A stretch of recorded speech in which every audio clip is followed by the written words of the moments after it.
Here we are, we're asking you questions and you're waiting on us. I know. This is beautiful.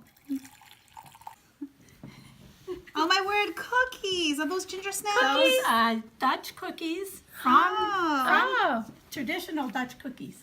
Are you wow. Dutch? My husband's Dutch. Oh, Koot. I'm Dutch. Koot is Dutch. You are? Yes, if my grandpa used to say to me, if you're not Dutch, you're not much. Oh. Sheila Koot opens up her home, sharing her memories of a 40-year career teaching middle and high school math, beginning in Maine, then New York, and finally Dartmouth, Massachusetts. Over tea and surrounded by original Dutch pottery and art collected from all over the globe, Sheila reminisces on her career that she hopes will inspire others.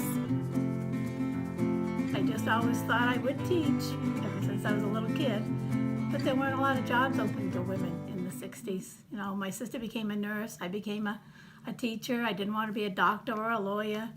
That was it. I didn't want to do office work. I know that. I've always taught math, and I've taught for 40 years. My first year was teaching high school back in my hometown in Bangor, Maine. I taught there a year. Then I got married. We bought a house down here in Dartmouth, this house. We've lived in here all since '74. And I got a job at Dartmouth High School, and I was there for 24 years teaching math, and I ended up as department chair for the last 11 years. So 40 years in all. Actually, my favorite were my last few years, because I was a department chair and I got to organize things, and I love organizing. My family will tell you that I like to have things organized, things in its place.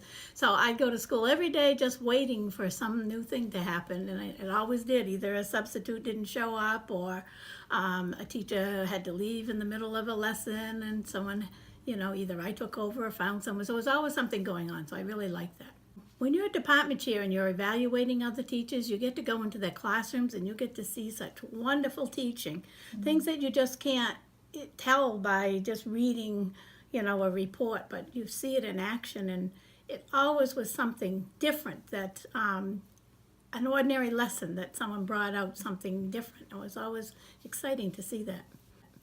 I used to tell my department people that all the time at meetings. I would say, you know, and I wouldn't mention names, but I would say that I went into a certain room, and, you know, they were teaching a lesson on whatever it was, and they just surprised me about what they did. And it's, you know, a lot of times people judge teachers, you know, they have a reputation with kids. Maybe they're hard with the kids or something, but some of them are really, really good teachers. Sheila said she has many moments she will never forget in the classroom, but her most favorite memory in education was helping with the organization SWIM, which stands for Successful Women in Math and Science.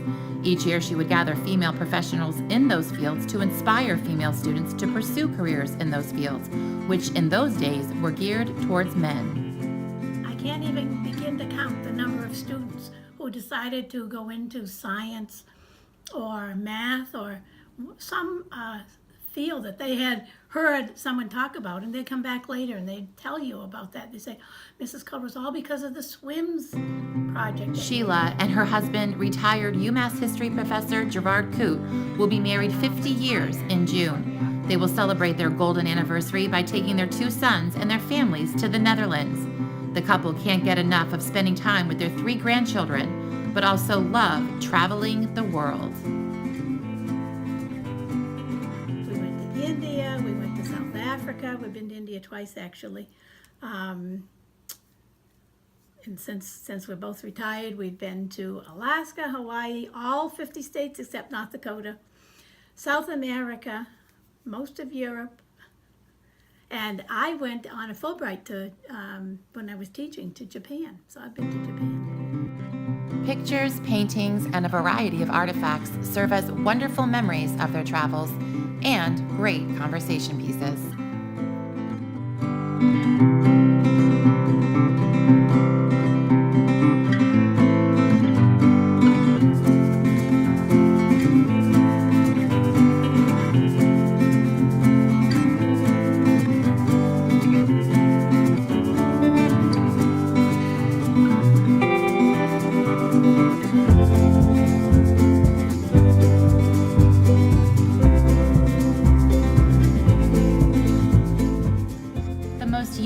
Conversation pieces is her extensive collection of drafts. How did you become interested in collecting Giraffes, giraffes? because my husband is so tall. I've always called him Jerry the Giraffe. And there really is a character called Jerry the Giraffe. We've seen pictures of it in different places. So these go way back. I've been collecting these forever. And the latest Wow. ones are, I think, this. Look at these. From our granddaughter. Oh, The two of them, yeah. That's so cute. Yeah. Look at these giraffes. Yeah, Look at people them. give these to me. They come from all over. And then, Sheila says the biggest change she's seen in education has to do with one piece of technology in particular. now, teachers with smartphones, I mean, it's how do you keep them out of the classroom? I don't, we had trouble enough keeping regular phones out of the classroom. The kids weren't, calling someone or parents calling them.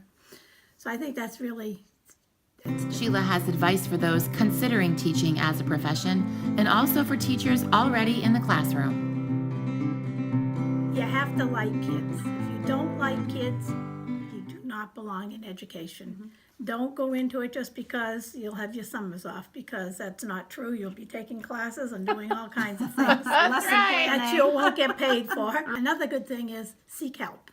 If you are doing something and it's not working, go seek help. Everyone needs help once in a while, and maybe someone coming into your classroom, maybe it's a colleague or a supervisor, another pair of eyes looking at something might see something that will help. You have to be firm.